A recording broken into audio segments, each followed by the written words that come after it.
Weather Service in Boston has issued a severe thunderstorm warning for central Worcester County in central Massachusetts, central Middlesex County in northeastern Massachusetts, until 5:30 p.m. Eastern Daylight Time.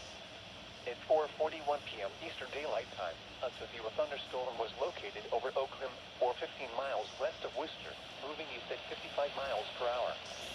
Hazards include 60 miles per hour wind gusts and nickel-sized hail. Expect damage to trees and power lines. Locations impacted include Leominster, North